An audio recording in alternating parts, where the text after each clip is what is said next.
Hello semua. Hari ini kita akan berbual tentang cerita yang menyeramkan. Ini memang terlalu kejam. Memang di luar imajinasi. Adakah kamu percaya? Seorang yang hidup, menakjubkan dipecahkan menjadi 2,368 kepingan. Dan dimasak hingga lembut, terus dibuang ke saluran pembuangan. Ia memang pelik dan kejam. Dia adalah orang kejam terkenal dari Guangxi, China, jururawat Li Fengping. Cepat panggil kawan malam di sebelahmu. Kita akan mengupas ceritanya bersama-sama. Malam menjelang. Suasana mula sedikit pelik. Kawan-kawan yang suka mendengar cerita pelik, watak kejam dari Guangxi akan muncul. Cerita ini berlaku pada 22 Mei 2020. Lokasinya adalah sebuah kawasan perumahan biasa di Yulin, Guangxi. Malam itu, langit sudah sangat gelap. Datuk Sun yang tinggal di tingkat 2 pergi ke tandas seperti biasa. Selepas berjongkok, dia menekan butang flash dan mendapati tandas seolah-olah tidak lancar. Aliran airnya perlahan dan samar-samar terasa tersumbat. Datuk Sun adalah orang yang berpengalaman dalam kehidupan. Dia rasa ada sesuatu yang tidak benar. Kemudian memanggil kaki tangan pengurusan hartanah. Kaki tangan hartanah menggunakan alat untuk membersihkan. Tak disangka, mengeluarkan timbunan kepingan daging kecil dari saluran. Kepingan daging itu berwarna hitam. Nampak pelik pada mulanya. Semua masih agak tenang, menganggap itu dari jiran di tingkat atas yang cuai, membuang baki daging merah yang dimakan, atau daging rebus ke saluran pembuangan. Lagipun, perkara seperti ini di kawasan lama tidak pelik. Tetapi apabila kaki tangan dan Datuk Sun mendekat untuk melihat, ya Tuhan, ini bukan baki makanan. Tekstur pada daging itu, warna itu. Datuk Sun segera mengenalinya. Ini jelas daging manusia, tisu manusia. Hatinya terkejut, segera melapor kepada polis. Ketika melapor kepada polis, suara Datuk Sun sedikit bergetar. Dia berkata, pasangannya bernama Luo Yuanjian, berusia 51 tahun. Doktor di hospital pertama Yulin, keluar beberapa hari lalu dan tak kembali. Telefonnya sentiasa mati. Tak dapat dihubungi langsung. Datuk Sun malah pergi ke hospital untuk bertanya. Dan rakan sekerjanya berkata, Dr. Luo sudah 2 hari tak masuk kerja. Ini menjadi masalah besar. Polis segera bertindak. Polis tiba di lokasi, memasang tali polis. Doktor forensik dengan sarung tangan mula memeriksa kepingan itu. Penilaian awal, ini memang tisu manusia. Dan yang lebih menakutkan adalah, kepingan daging ini ternyata dimasak, seperti diproses dengan suhu tinggi, lembut, sedikit melekit. Doktor forensik menganggarkan dari tahap perebutan. Orang ini mati tak lama kemudian dipotong-potong. Masanya mungkin dalam beberapa hari terakhir. Pada masa yang sama, polis menemui sesuatu yang baru di tempat letak kereta kawasan. Sebuah BMW diletakkan di situ. Apabila memeriksa nombor plat, ternyata kereta milik Luo Yuanjian yang dilaporkan hilang. Ini menghubungkan petunjuk.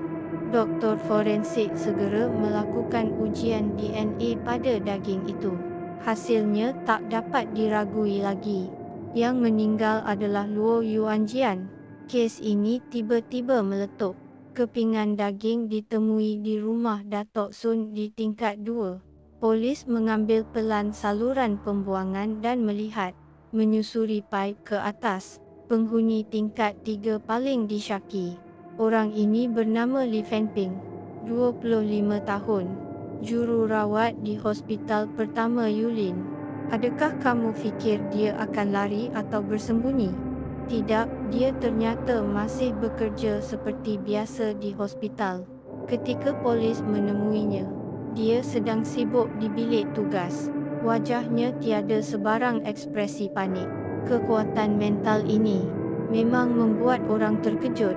Selepas soal siasat bermula, polis juga tak berputar-putar, terus bertanya adakah dia tahu tentang Luo Yuanjian. Tak disangka, Li Fengping sangat pantas. Tak beberapa ayat dia mengaku semua. Dia berkata, "Aku yang membunuhnya, dan aku juga yang memotong-motongnya."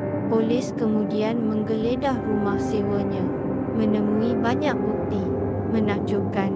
Kunci kereta dan telefon Luo Yuanjian dibuang di atas meja. Di periuk tekanan di dapur masih ada kepingan daging masak yang belum diproses. Bau pelik memenuhi udara. Di bawah katil tersumbat beberapa tulang manusia, putih bersih, di saluran tandas dan tangki septik di bawah. Mengangkat lagi timbunan kepingan, tidak termasuk tulang. Daging sahaja ada 2,368 kepingan. Pecah hingga tak boleh lebih kecil lagi. Mengerikan untuk dilihat. Teknik ini, kekejaman ini, memang membuat bulu roma berdiri. Kemudian timbul persoalan. Mengapa Li Fengping melakukan ini? Mengapa membunuh Luo Yuanjian? Dan mengapa memusnahkan mayat dengan kejam begini? Cerita ini perlu diceritakan dari awal. Bermula dari zaman kecilnya, 16 September tahun 1995, Li Fengping dilahirkan di Kampung Huojia, Bandar Dongping, daerah Bobai, Yulin, Guangxi. Itu adalah kampung kecil yang terpencil. Keadaannya sangat susah. Keluarganya sangat miskin. Satu keluarga 6 orang. Tua dan muda berhimpit di rumah kecil 60 meter persegi. Rumah itu adalah jenis rumah bata lama. Cat dindingnya hampir keseluruhan terkelupas. Dia adalah anak sulung dalam keluarga. Sejak kecil sangat memahami. Pencapaian pelajarannya sentiasa cemerlang. Orang kampung memuji dia pintar. Adalah bakat yang baik. Sekolah rendah dan menengah rendah. Dia mendapat banyak sijil dan pingat, melekat penuh di dinding rumah yang sudah lusuh. Tetapi apabila tamat sekolah menengah rendah, dia berdepan dengan pilihan sukar. Keluarganya memang tak ada duit untuk menghantarnya ke sekolah menengah atas. Adik-adiknya masih kecil, juga perlu makan dan belajar. Dia menggertak gigi, mengorbankan peluang untuk terus belajar. Mendaftar ke kursus kejururawatan 3+2. Berfikir untuk cepat belajar kemahiran. Keluar mencari duit untuk menyara keluarga. Tahun 2007, dia berjaya tamat pengajian. Masa itu dia baru berusia awal 20-an. Penuh harapan, resume yang dihantar terus diterima 3 hospital. Dia memilih hospital pertama Yulin yang paling dekat dengan rumah. Berfikir dekat dengan rumah, boleh lebih menjaga keluarga. Ketika pertama kali masuk bandar, dia masih gadis kampungan. Tanpa solekan tidak terlalu cantik, tapi ciri-cirinya halus. Senyumannya agak manis. Kerja di hospital sangat susah, tapi dia sangat bersungguh-sungguh. Setiap hari memakai jubah putih, sibuk ke sana ke sini. Gaji dari mula 3,000 yuan, sedikit demi sedikit naik ke 5,000, 8,000, kadang-kadang lebih masa banyak, malah boleh mencecah puluhan ribu. Bagi seorang gadis dari kampung, sudah dianggap pendapatan yang agak besar. Tapi kehidupan bandar juga mengubahnya. Rakan sekerja di hospital berpakaian cantik, beg berjenama, kosmetik mewah bertaburan. Dia melihatnya dengan cemburu. Perlahan-lahan mula mengambil berat. Baju kena beli jenama, beg kena pilih yang mahal, kosmetik juga kena guna jenama terkenal. Tahapnya tak boleh rendah. Secara beransur-ansur, gajinya tak cukup lagi. Setiap bulan mendapat gaji, tak beberapa hari habis licin. Demi mengekalkan gaya hidup ini, dia mula meminjam wang secara online. Mula-mula beberapa ribu yuan, kemudian puluhan ribu yuan. Lubang semakin besar, macam mana pun tak boleh ditutup. Dia semakin tenggelam. Hutangnya bertambah seperti bola salji, sehingga kemudian dia sangat memerlukan wang besar untuk bangkit. Tahun 2019, peluang tiba. Seorang rakan mengesyorkan perisian perjudian kad online, mengatakan boleh dapat duit cepat dan operasinya mudah. Dia memuat turun aplikasi dengan sikap mencuba. Mula-mula bermain kecil, pertaruhan 10-20 yuan, dan benar-benar menang beberapa ratus yuan. Merasa manisnya, dia menjadi lebih berani. Pertaruhan menjadi ribu-ribu dan puluhan ribu. Tak lama dia melaburkan semua wang pinjaman. Hasilnya boleh diramal. Semua habis. Dia tak puas hati lagi meminjam pinjaman baru untuk berjudi. Akhirnya berhutang jutaan. Seluruh dirinya hancur. Dia yang masih mahu bangkit. Julai tahun 2019 dia mula berfikir jahat. Dia mengarang pembohongan, mengatakan ibunya perlu pembedahan, meminjam 90,000 yuan daripada rakan Xiao Chen. Kali ini dia bernasib baik. Tak kalah, 3 hari dia membayar balik wangnya, malah memberi sedikit faedah tambahan. Xiao Chen rasa dia boleh dipercayai. Agak jujur, tak beberapa hari, dia mencari Xiao Chen lagi, mengatakan dia perlukan wang segera, menyuruh Xiao Chen guna identitinya untuk pinjam 300,000 yuan, dan guna taktik yang sama, menipu rakan lain untuk juga meminjam 300,000 yuan. Mendapat 600,000 yuan ini, dia penuh keyakinan, rasa kali ini pasti boleh bangkit. Tapi hasilnya, satu malam habis semua. Li Fengping yang betul-betul tak ada jalan keluar, mula memikirkan orang-orang di sekelilingnya. Dia perhatikan Dr. Luo setiap hari naik BMW ke kerja. Murah hati, keadaan keluarganya mungkin baik, maka dia cuba menghantar mesej kepadanya. Bertanya adakah boleh pinjam 200,000 yuan untuk kecemasan. Tak sangka Dr. Luo menjawab sangat pantas, mengatakan meminjam wang tak ada masalah, tapi ada syarat, kena patuh kepadanya, menemani dia bermain. Li Fengping teragak agak sekejap, tapi memang tak ada pilihan lain. Selepas habis kerja, dia menanggalkan uniform jururawat, pergi ke hotel yang ditetapkan Dr. Luo. Bila membuka pintu, Dr. Luo sudah baring menunggu. Adegan itu membuatnya loya. Perutnya terus bergejolak. Dia belum sempat tenang. Terus ditarik. Dia berjuang bersungguh-sungguh, mahu menolaknya pergi. Dr. Luo berhenti, berkata dengan dingin, "Kalau tak mahu kenapa datang? Aku tak paksa kau." Dia bertanya dengan tegas, "Boleh pinjam 200,000 yuan dulu?" Dr. Luo berkata, "Wang boleh dipinjam, tapi kena tukar dengan badan." Walaupun Li Fengping rasa sangat jijik, tapi demi wang, tetap menggertak gigi dan tinggal. Malam itu, Dr. Luo memindahkan 50,000 yuan kepadanya dulu, dan kata baki 150,000 juga kena bayar perlahan. Begitulah, kedua-duanya memulakan transaksi. Jumlah 13 kali. Dr. Luo secara beransur-ansur memberi 200,000 yuan. Li Fengping yang dapat wang tak fikir untuk bayar hutang. Sebaliknya dia ambil cuti tahunan yang panjang, mengelilingi pelbagai tempat, mengambil gambar dan memuat naik di media sosial. Wang yang tinggal akhirnya, dia ambil untuk berjudi lagi.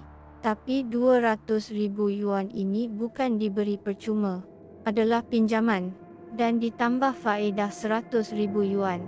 Dr. Luo malah tulis surat hutang. Dia minta dia temani sekurang-kurangnya 3 kali seminggu. Tak boleh berhubung dengan lelaki lain. Malah mencadangkan dia melahirkan anak lelaki untuknya. Syarat ini memang tak masuk akal, tapi dia terlalu banyak hutang. Hanya boleh mengangguk setuju. Januari tahun 2020, tekanan akhirnya memecahkannya. Dia tak mahu hidup lagi. Memutuskan untuk bunuh diri. Pertama menelan 80 pil tidur. Tertidur sepanjang hari, tapi bangun semula. Dirinya masih baik-baik saja. Dia cuba membuka gas untuk bunuh diri. Tidur semalaman, tetap tak mati. Akhirnya dia menggunakan kemudahan kerja, mengambil 2 botol insulin dari hospital untuk disuntik. Tapi secara ajaib, dia hidup semula. 3 kali bunuh diri tak berjaya. Dia betul-betul takut, tak berani cuba lagi. Sampai Mei 2020, pandemik tiba. Hotel susah dilawati. Kedua-duanya menyewa rumah dekat hospital, memudahkan pertemuan, memudahkan transaksi. Tanggal 20 Mei itu, Dr. Luo mabuk teruk. Di jamuan rumah minum sebotol penuh wain merah. Beralasan ada pembedahan di hospital. Berlari ke rumah sewa mencarinya. Masuk je terus mula meraba-raba. Mahu bermesra. Tapi Li Fengping hari itu tak sihat, kepala pening, terus menolak. Dr. Wu tak gembira, mengancamnya dengan berkata, "Kalau tak dengar, pulangkan wang aku. Kalau tak aku akan bising di hospital, membuat kau hancur reputasi." Kata-kata ini betul-betul mengawalnya. Tak ada pilihan. Dia hanya boleh menyeret badan sakitnya untuk menghadapinya. Tengah malam, Dr. Luo mabuk sampai tertidur lena. Li Fengping berbaring di katil, menatap siling. Semakin dia fikir semakin putus harapan. Tak mahu hidup macam ini lagi. Dia mengambil telefonnya. Diam-diam mencari ayat keras. Kalau sangat benci seseorang macam mana? Hasilnya keluar banyak cadangan. Ada yang kata buat dia hilang. Dia memandang skrin lama sangat. Jantungnya berdegup kencang. Kemudian dia membangunkan Dr. Luo. Berpura-pura ambil berat tentangnya. Memberinya segelas air bercampur pil tidur. Dr. Luo meminumnya dalam keadaan separuh sedar. Tak lama kemudian tertidur semula. Lewat pukul 1 pagi, dia membuat keputusan teguh. Mengambil kabel kuasa komputer. Mendekat secara senyap. Mencekik lehernya dengan kuat. Dr. Luo meronta beberapa kali, kemudian tak bergerak lagi. Selepas melakukan ini, dia tak tergesa-gesa mengurus mayat. Mengambil telefon Dr. Luo dulu, menggunakan cap jarinya untuk membuka kunci, memindahkan 98,000 yuan dari kadnya. Juga cuba meminjam wang online dengan identitinya. Tapi akhirnya pengesahan wajah gagal. Menyerah, dia turun ke kereta untuk mencari. Mahu mencari surat hutang sebelumnya untuk dimusnahkan. Mencari lama tak jumpa. Dia mula panik. Kembali ke rumah sewa. Dia terus mencari apa yang perlu dilakukan. Macam mana memindahkan pemilikan kereta. Macam mana memusnahkan mayat tanpa kesan. Akhirnya dia memutuskan memotong mayat, memusnahkan bukti sepenuhnya. Dia mula-mula memotong mayat menjadi 8 bahagian besar, kemudian sedikit demi sedikit memotongnya menjadi kecil. Berfikir kalau dimasak isi padunya akan mengecil, mudah disiram ke saluran pembuangan, supaya tak mudah ditemui. Dia menggunakan periuk tekanan untuk memasak satu demi satu. Malam hari sibuk memotong daging, memasak daging, menyiram tandas. Siang hari tidur, petang pergi kerja seperti biasa. Begitu sahaja berlalu 2 hari tanpa apa-apa. Sehingga pukul 1 pagi 23 Mei, dia balik dari kerja. Baru masuk terus disekat polis. Kes ini sampai di sini dianggap selesai buat sementara. Tapi ketika perbicaraan, perkara kembali bergolak. Kedua-dua pihak, pendakwa dan pembela, bertengkar hebat. Fokusnya ialah adakah Dr. Wu memaksanya berhubungan. Pendakwa kata kedua-duanya ada hubungan lelaki-perempuan yang tak wajar, adalah hubungan transaksi secara sukarela. Tapi Li Fenping bertegas dia dipaksa. Dia kata dia alami dua penghinaan. Pertama ialah selepas pinjam wang diminta jadi kekasih dan ada anak. Kedua ialah malam pembunuhan dia dipaksa berhubungan. Barulah timbul niat membunuh. Dia juga sebut, demi melepaskan diri dari Dr. Wu, dia cuba bunuh diri 3 kali. Ini disokong oleh rekod hospital. Tapi dia kata Dr. Wu memaksanya. Tiada bukti langsung. Ini jadi misteri. Tiada siapa boleh terangkan. Akhirnya pendakwa menetapkan kedua-duanya bergaduh kerana masalah emosi dan hutang. Selepas bertengkar dia berniat membunuh dan juga mencuri wang. Menghukumnya atas pembunuhan sengaja dan kecurian. Hukuman mati ditambah denda. Li Fenping tak terima keputusan, memfailkan rayuan. Ogos 2021. Perbicaraan rayuan bermula. Hasilnya rayuan ditolak. Keputusan ditegalkan. Cerita ini tamat di sini. Seorang jururawat muda berusia 25 tahun yang keluar dari kampung sepatutnya ada masa depan cerah, namun langkah demi langkah memaksa dirinya ke jalan mati. Kata ini salah siapa? Adakah ketamakannya? Atau tekanan dari Dr. Wu? Atau mungkin masyarakat ini yang membuat orang sesat? Selamat berbual tentang pendapat anda di ruangan komen. Jumpa lagi di episod seterusnya.